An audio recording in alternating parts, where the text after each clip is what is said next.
नमस्कार, India voice देख रहे हैं आप। आपके साथ मैं हूं स्वीटी दीक्षित। बुलेटिन की शुरुआत करेंगे अहम जानकारी के साथ। बता दें कि ईडी के पूर्व डिप्टी डायरेक्टर के घर पर छापेमारी हुई है। पूर्व डिप्टी डायरेक्टर सचिव सावत के घर पर ईडी का छापा पड़ा है। Shalimar one word Vista apartment में ईडी का छापा पड़ा है। ईडी के पूर्व डिप्टी डायरेक्टर सचिन सावत के घर पर छापा पड़ा है। डायमंड कंपनी की 500 करोड़ की हेराफेरी में शामिल होने का है आरोप और ईडी ने लखनऊ और मुंबई आवास पर ये छापेमारी की है। सचिन सावत मुंबई में ईडी के डिप्टी डायरेक्टर रह चुके हैं और सावंत इस समय एडिशनल कमिश्नर कस्टम लखनऊ है। तो अहम जानकारी आप तक पहुंचा रहे हैं। Shalimar one word Vista apartment में ईडी का छापा पड़ा है और ईडी के पूर्व डायरेक्टर रह चुके हैं सचिन सावंत और ऐसे में ईडी ने छापेमारी उन्हीं के 2 आवास पर की है। बता दें कि लखनऊ में भी छापेमारी की है और Shalimar one word Vista apartment में छापेमारी हुई है। डायमंड कंपनी की 500 करोड़ की हेराफेरी में शामिल होने का आरोप है और इस आरोप को लेकर ही ईडी ने छापेमारी की है। ईडी ने लखनऊ और मुंबई के आवास पर छापेमारी की है। पूर्व डिप्टी डायरेक्टर रह चुके हैं ईडी के और ऐसे में सचिन सावत के घर पे छापेमारी हुई है। सचिन सावत के मुंबई के घर पे छापेमारी हुई है। बता दें सावंत इस समय एडिशनल कमिश्नर कस्टम लखनऊ है और 500 करोड़ के घोटाले को लेकर ये छापेमारी की जा रही है। ईडी के पूर्व डिप्टी डायरेक्टर के घर ईडी का छापा पड़ा है। वर्ड विस्टा अपार्टमेंट में छापेमारी हुई है। शालीमार वन विस्टा अपार्टमेंट में छापेमारी की गई है। लखनऊ और मुंबई के आवास पर छापेमारी अभी भी जारी है। पूर्व डिप्टी डायरेक्टर के घर पर छापेमारी हुई है। Shalimar one word Vista apartment में ईडी का छापा पड़ा है। बता दें शालीमार वन विस्टा अपार्टमेंट में ईडी का छापा पड़ा है। मुंबई में और लखनऊ में दोनों ही आवास पर ईडी ने छापेमारी की है। ईडी के पूर्व डायरेक्टर रह चुके हैं और ऐसे में डायमंड कंपनी की 500 करोड़ की हेराफेरी में शामिल होने का आरोप है। इसको लेकर छापेमारी की गई है। तो अहम जानकारी आप तक पहुंचा रहे हैं। जहां मुंबई और लखनऊ के आवास पर छापेमारी की गई है। ईडी के पूर्व डिप्टी डायरेक्टर के घर पर बता दें कि 500 करोड़ की हेराफेरी का मामला बताया जा रहा है, जिसको लेकर यह छापेमारी अभी भी जारी है। तो ईडी ने 2 आवास पर छापेमारी की है। सचिन सावत के घर पर छापेमारी अभी भी जारी है। Shalimar one word Vista apartment में ईडी का छापा पड़ा है। बता दें कि सुबह सवेरे से ही ये छापेमारी लगातार जारी है। अभी भी छापेमारी चल रही है और ईडी के पूर्व डिप्टी डायरेक्टर के घर पर ईडी का छापा पड़ा है। तो बता दें डायमंड के 500 करोड़ की हेराफेरी को लेकर ये पूरी छापेमारी जो है वो पड़ी है। आशीष वर्मा ज्यादा जानकारी के साथ सीधे लखनऊ से हमारे साथ जुड़ चुके हैं। आशीष, अभी भी छापेमारी चल रही है क्या? कितने घंटे हो चुके हैं छापेमारी को? जी बिल्कुल, देखिए अगर बात की जाए ईडी के पूर्व डायरेक्टर रहे हैं सावत, ये देखा जाए जिस तरीके से इनके आवास यानी कि लखनऊ और मुंबई के दोनों आवास पर छापेमारी चल रही है ईडी की। हालांकि ये 500 करोड़ रुपए का मामला पूरा बताया जा रहा है। 500 करोड़ का मामला तब का मामला है कि जब वो ईडी विभाग में थे और तब वो बम्बई के एक जेवलर व्यापारी के छापेमारी की थी और उस समय हीरा व्यापारी के यहाँ, तो उस समय का ये मामला है। और अब ईडी की जो छापेमारी है वो लखनऊ के इनके जो आवास है शालीमार फर्स्ट में, उसमें बाकायदा सुबह से ही ईडी की छापेमारी चल रही है। हालांकि ईडी के जो अधिकारी हैं वो अभी भी लखनऊ के जो डिप्टी डायरेक्टर हैं उनके आवास पर हैं। सुबह से ही जो दस्तावेज हैं वो खंगाले जा रहे हैं, क्योंकि देखिए दोनों एक ही समय पे छापेमारी की गई है लखनऊ और मुंबई में। हालांकि अभी तक की ईडी की तरफ से किसी भी तरीके का कोई भी जो सरकार औपचारिक जो बयान होता है वो अभी सामने नहीं आया है। लेकिन ये तो बिल्कुल साफ है कि ये मामला काफी बड़ा मामला बताया जा रहा है, क्योंकि 500 करोड़ से मामला जुड़ा हुआ है। फिलहाल अब देखना यही होगा कि ईडी की इस छापेमारी में क्या कुछ सामने निकल करके आता है, क्योंकि जिस तरीके से डिप्टी डायरेक्टर डायमंड कंपनी थी, डायमंड कंपनी में 500 करोड़ का ये मामला पूरा था और अब इस मामले को लेकर के ईडी पूरी तरीके से जांच कर रही है। जांच में क्या कुछ निकलता है ये देखना होगा। जी बिल्कुल, आने वाले समय में पता चल जाएगा जांच में क्या कुछ निकलता है। लेकिन अभी तक जितनी छापेमारी हुई है कोई सुराग मिल पाया है क्या इस हेराफेरी से जुड़ी हुई दोनों ही आवाज से?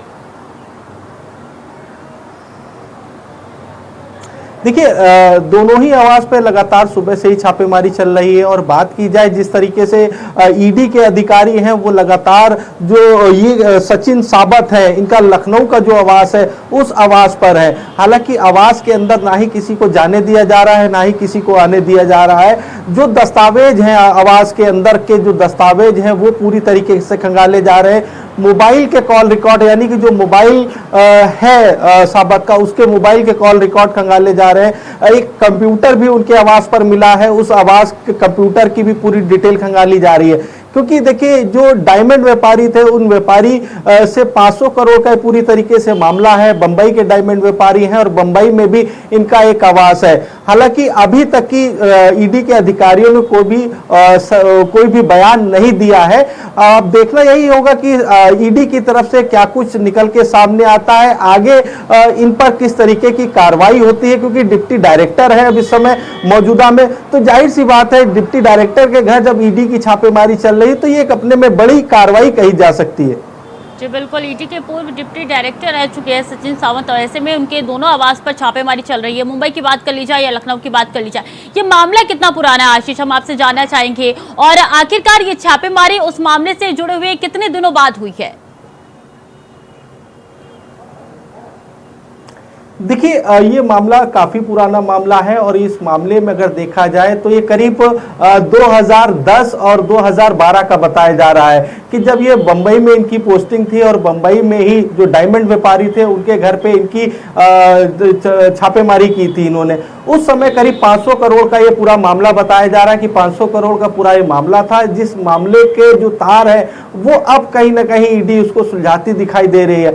अब क्योंकि अगर देखा जाए, क्योंकि अब ये लखनऊ में पोस्टेड है और लखनऊ में भी इनका एक आवास है, ऐसी जगह आवास है शालीमार स्क्वायर में, तो वो सब में एक बड़ी बात कही जा सकती है।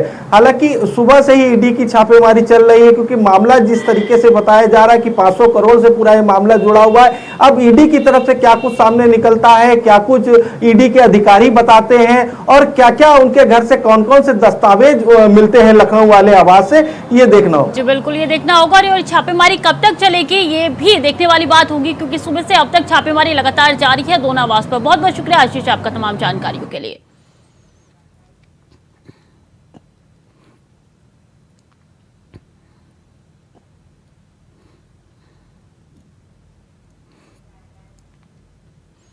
और राजस्थान की राजधानी जयपुर के बाल सुधार गृह की दीवार तोड़कर बीती रात 15 बाल अपचारी फरार हो गए हैं। इस घटना की जानकारी मिलने पर बाल सुधार गृह में हड़कंप मच गया है। जानकारी मिलने पर ट्रांसपोर्ट नगर थाना पुलिस और जयपुर पूर्व डीसीपी ज्ञानचंद्र यादव मौके पर पहुंचे और घटनास्थल का मुआयना किया। बाल सुधार गृह के अधीक्षक मनोज गहलोत की रिपोर्ट पर ट्रांसपोर्ट नगर थाने में मुकदमा दर्ज किया जा रहा है। पुलिस की 4 टीमें फरार बाल अपचारियों की तलाश में जुटी हुई है। खास बात तो यह है कि फरार बाल अपचारियों में एक बाल अपचारी की कल यानी मंगलवार जमानत हो चुकी थी, उसकी आज यानी बुधवार को रिहाई होनी थी। उसकी वकील जब जमानत के दस्तावेज लेकर बाल सुधार गृह पहुंची तो पता चला कि वो रात से ही फरार हो गया है। तो अलग अलग मुकदमों में लगाई गई थी और अब देखिए छत से ऊपर दीवार कूदकर जो है फरार बताई जा रही है ये अपचारियां, और तकरीबन अपचारियों की संख्या 15 बताई जा रही है। 15 बच्चे जो है फरार बताए जा रहे हैं। बाल सुधार गृह से रात की घटना बताई जा रही है जब ये 15 के 15 बच्चे जो है वो बाल सुधार गृह से भाग चुके हैं। बता दें कि 4 और 5 जून के दिन जो है एक हंगामा हुआ था और कुछ बच्चे उन हंगामों में भी शामिल थे जो कि अभी फरार बताए जा रहे हैं। पुलिस लगातार ढूंढने का प्रयास कर रही है और हर रेलवे स्टेशन बस अड्डे पे नाकाबंदी पुलिस ने कर दी है और अपचारियों को ढूंढने का प्रयास पुलिस की तरफ से किया जा रहा है। खास बात तो यह है कि जो 15 अपचारी बच्चे जो है वो भागे हैं, उनमें से एक बच्चा जो है उसकी जमानत हो चुकी है, आज रिहाई होनी थी। और ऐसे में जब वकील तमाम कागजात लेकर पहुंचे बाल सुधार गृह में तो उनको जानकारी दी गई कि कल रात से ही ये बच्चा जो है वो फरार हो गया है।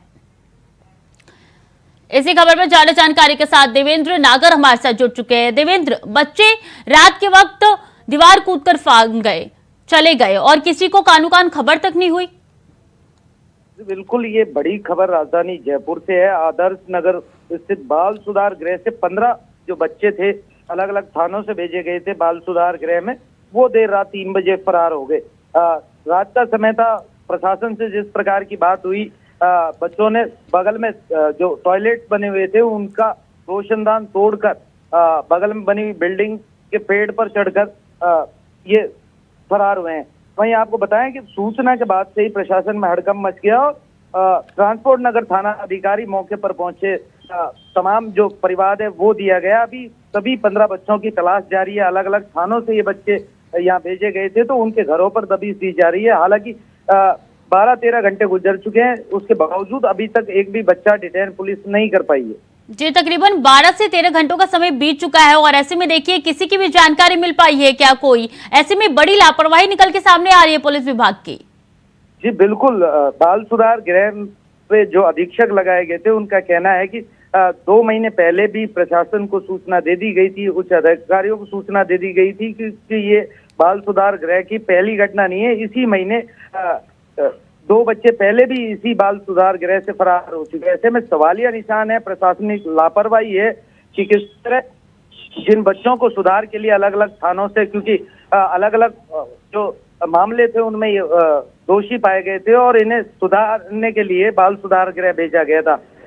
इन गतिविधियों पर हमेशा सवालिया निशान रहे हैं, क्योंकि समय समय पर बाल सुधार गृह से शिकायतें मिलती रही हैं, अवैध गतिविधियां इस बाल सुधार गृह में संचालित रही हैं। तमाम शिकायतों के बावजूद भी प्रशासनिक रूप से कोई ठोस कदम नहीं उठाना एक बड़ा गंभीर सवाल है। एक महत्वपूर्ण सवाल तो ये भी उठता है कि देखिए इस पूरे 15 बच्चों में, 15 उपचारियों में एक बच्चा ऐसा भी था जिसके मंगलवार को जमानत हो चुकी थी और आज वो रिहा होने वाला था। इस बीच बड़ा सवाल यही है कि आखिर वो भागा भी तो क्यों भागा? बिल्कुल, जिस तरह सूचना मिल रही है उस बाल अपचारी के बारे में बताया जा रहा है कि उनके जो परिजन है वो वेरिफिकेशन के लिए नहीं आए थे। 2 दिन से बच्चा खुद की रिहाई का इंतजार कर रहा था, लेकिन जब परिजन नहीं पहुंचे तो जो बच्चे उनके साथ फरार हैं उनके साथ देर रात वो फरार हो गया। फिलहाल पुलिस पूरे प्रकरण को लेकर अलग अलग जगह दबिश दे रही है। कई थानों की पुलिस को यहाँ सूचना भेजी गई है और टीम गठित की गई है। जो बिल्कुल कई सवाल खड़े हो रहे हैं देवेंद्र नागर, और ऐसे में देखना होगा कि कब तक पुलिस उन बच्चों तक पहुंच पाती है, क्योंकि रेलवे और बस अड्डों तक नाकाबंदी कर दी गई है। 12 से 13 घंटे बीत चुके हैं लेकिन अभी तक कोई अता पता नहीं चला है। खबरों में आगे बढ़ेंगे। प्री मानसून से जहां मौसम सुहावना हुआ और लोगों ने गर्मी से राहत ली है, तो वहीं इस मौसम की वजह से टमाटर गुस्से से लाल हो गए हैं और 10 से 20 रुपए बिकने वाले टमाटर अब 60 से 80 रुपए तक बिक रहा है। टमाटर की बड़ी कीमतों से जहां खाने का जायका बिगाड़ दिया है, तो वहीं रसोई का बजट भी बिगड़ गया है। मंडी में टमाटर बेचने वालों ने बताया कि अगर यही हालत रहे तो टमाटर की कीमतें 100 रुपए पार कर जाएंगी।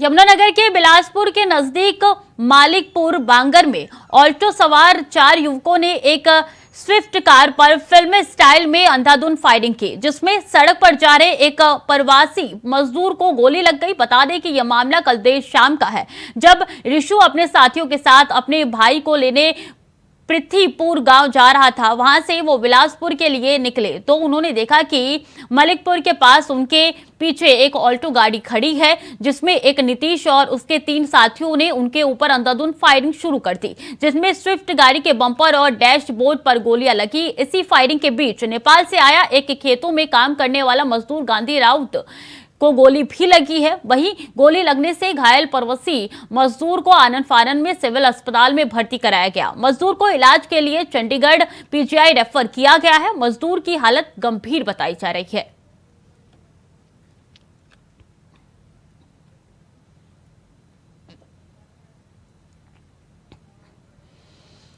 ओवैसी के यूसीसी पर सवाल उठाने पर बोले गृह और जेल मंत्री डॉक्टर नरोत्तम मिश्रा ने कहा है कि ओवैसी कांग्रेस और अंग्रेजों की भाषा बोल रहे हैं। जिस संविधान का हवाला दे रहे हैं उसका निर्माण बाबा साहेब ने किया। बाबा साहेब समान नागरिकता कानून के पक्ष में रहे। ओवैसी महिलाओं के उत्थान के कानून का भी विरोध करते हैं। ये उनकी मानसिकता है।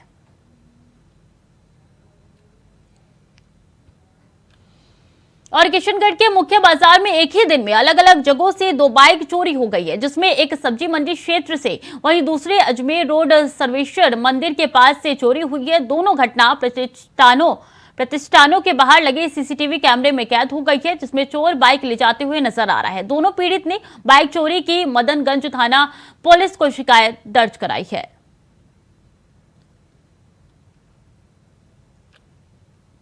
और रेवाड़ी में एचएसवीपी ने आज अवैध अतिक्रमण पर कार्रवाई करते हुए बाईपास पर बने चाय के खोखे और फल फ्रूट के फड़ को हटवाया, तो वहीं झुग्गियां डालकर रहे प्रवासी लोगों को भी हटाने का काम किया गया।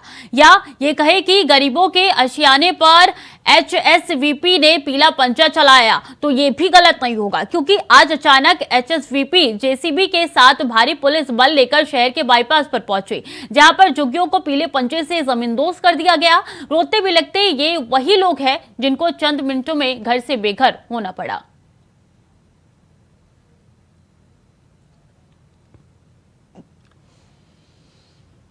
राजस्थान के बारा में अटरू बार एसोसिएशन के सचिव के साथ थानाधिकारी कवाई द्वारा अभद्र व्यवहार कर गया। उन्हें 3 घंटे थाने के बिठाए रखने को लेकर वकीलों में आक्रोश है। 12 बार एसोसिएशन के अध्यक्ष कमलेश दुबे के नेतृत्व में वकीलों ने एसपी राजकुमार चौधरी को ज्ञापन सौंपा, जिसमें उन्होंने कवाई थानाधिकारी मानसिंह मीणा के खिलाफ कार्रवाई कर थाने से हटाने की मांग की है।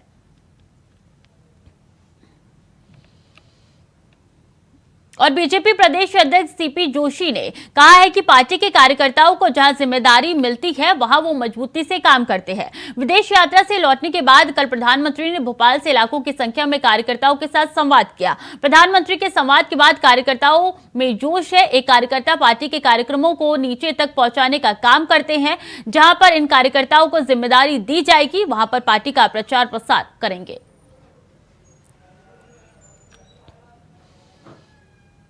और बीजेपी प्रदेश प्रभारी अरुण सिंह पहुंचे बीजेपी कार्यालय, जहां उन्होंने मुख्यमंत्री अशोक गहलोत के बयान को लेकर अरुण सिंह ने कहा है कि मुख्यमंत्री ने कहा है कि एमएसपी पर केंद्र सरकार की कथनी और करनी में अंतर है। उन्होंने कहा है कि एमएसपी पर 1.5 गुना दाम करने का काम प्रधानमंत्री ने किया। मुख्यमंत्री अशोक गहलोत तो प्रधानमंत्री का आभार व्यक्त करना चाहिए।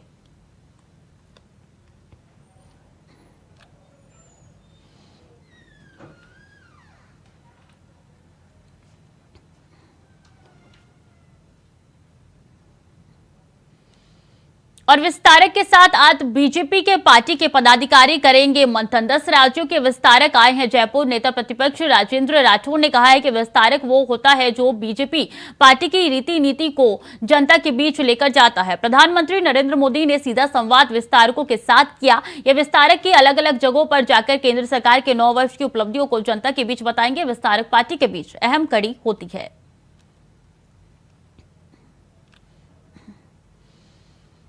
भारतीय जनता पार्टी प्रदेश मुख्य प्रवक्ता एवं विधायक रामलाल शर्मा ने कहा है कि उदयपुर में कन्हैया लाल की हत्या हुए 1 वर्ष बीत चुके हैं और तत्कालीन समय के अंदर सरकार ने ये कहा था कि हम न्यायिक प्रक्रिया को कानूनी रूप में से जल्द ही पूर्ण करने का काम करेंगे और बहुत जल्द कन्हैया लाल के हत्यारों को सजा दिलाने का काम करेंगे। परंतु 1 साल बीत जाने के बावजूद भी सरकार उदासीन रवैया के साथ काम कर रही है। आज भी कन्हैया लाल के परिजनों के साथ साथ तमाम वो लोग इस प्रकार की निर्मम हत्या की निंदा भी करते हैं और विरोध भी करते हैं। वो तमाम लोग चाहते हैं कि निर्धारित समय सीमा के अंदर सरकार पैरवी करके अपराधियों को सजा दिलाने का काम करे, ताकि लोगों में यह विश्वास हो सके कि अपराधियों को सजा तत्काल मिलती है।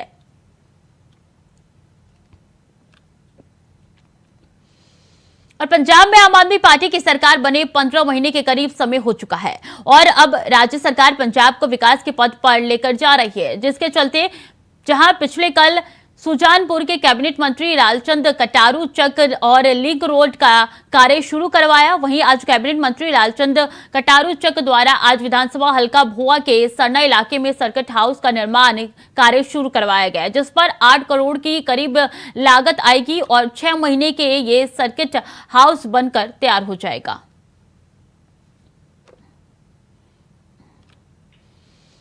श्री अकाल तख्त साहिब पर साहिब श्री गुरु हरगोविंद जी की गद्दी पर विराजन को मीरी पीरी की 2 तलवारें रखने का दिवस मनाया गया। श्री अकाल तख्त साहिब के जत्थेदार सिंह साहिब ज्ञानी रघुबीर सिंह ने पीरी की तलवारों के दर्शन करवाएंगे। वहीं संगतों को इतिहास सरवन भी करवाया गया। मेरी परी के महान सिद्धांत के बारे में बताया गया। कहा है कि सभी कभी भी शास्त्र सिखों से अलग नहीं हो सकते। शास्त्र सिखों एक अभिन्न अंग है।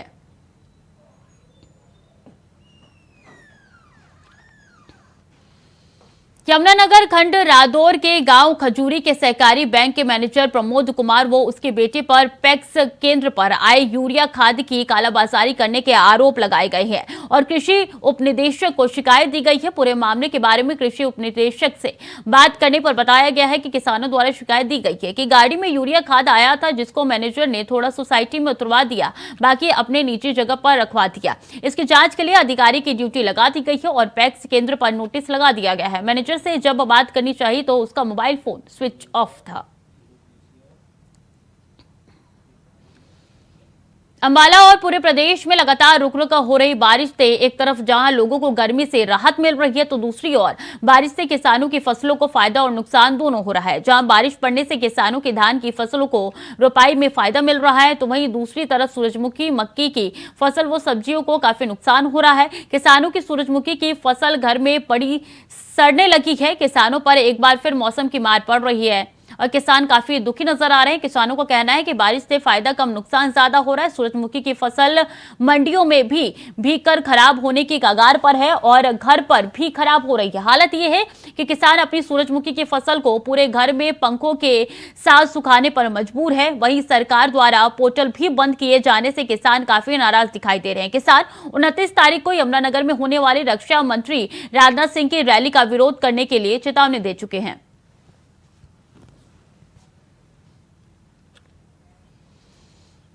तो फिलहाल के लिए बुलेटिन में इतना ही। खबरों का सिलसिला लगातार जारी है। देखते रहिए इंडिया वॉइस।